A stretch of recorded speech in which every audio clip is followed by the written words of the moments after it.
On 14th June 2017, a fire broke out in Grenfell Tower, a 24-story residential building in North Kensington, London. The initial trigger was an electrical fault in a refrigerator located on the 4th floor. Sadly, the situation escalated very quickly due to use of flammable SEM cladding on the building exterior. As a result, 72 lives were lost and many others were injured or left homeless.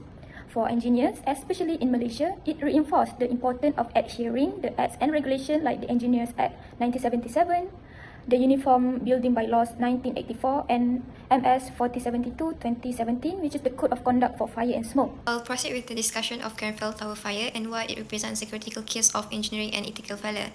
The fire happened in 2017 and killed 72 people because of unsafe cladding, design flaws, and ignored safety warnings. Cheaper but highly flammable cladding was chosen to cut costs, while residents' complaints about fire risks were repeatedly ignored.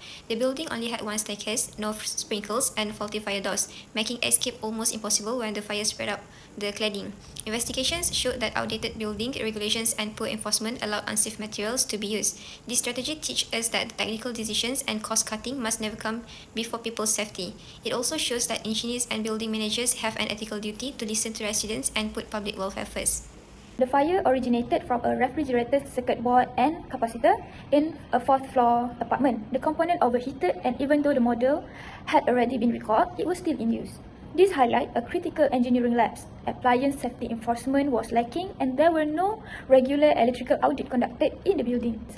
Ethically, engineers should have advocated for regular safety checks, especially in high-risk, high-occupancy residential blocks like this. In the Malaysia context, under Act 589, engineers have a duty to ensure public safety, certify and maintain all electrical systems, and uphold ethical responsibility in every stage of design, inspection, and maintenance.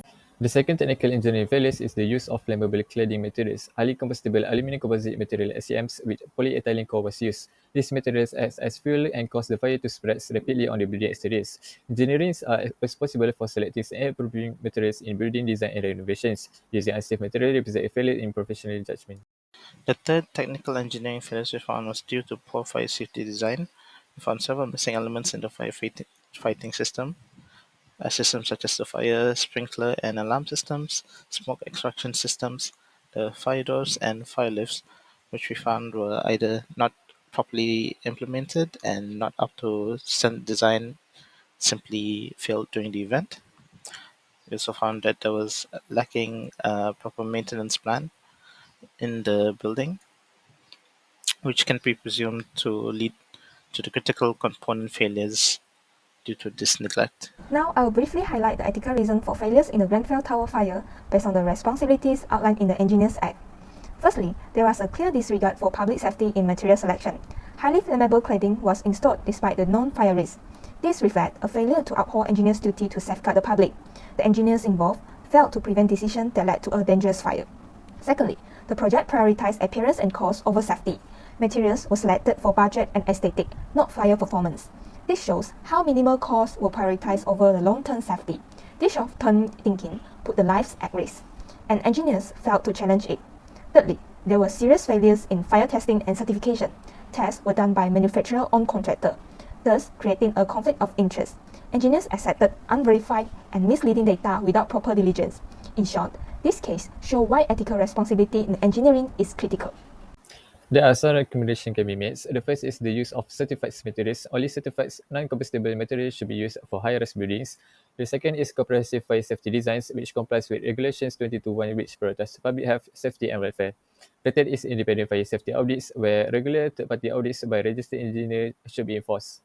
The next is transparency documentations, where all design decisions, approvals, and certification must be documented clearly. And the last one is continuous professional development (CPD), where engineers must undergo ongoing trainings to maintain competency and registration as encouraged by Engineering Act.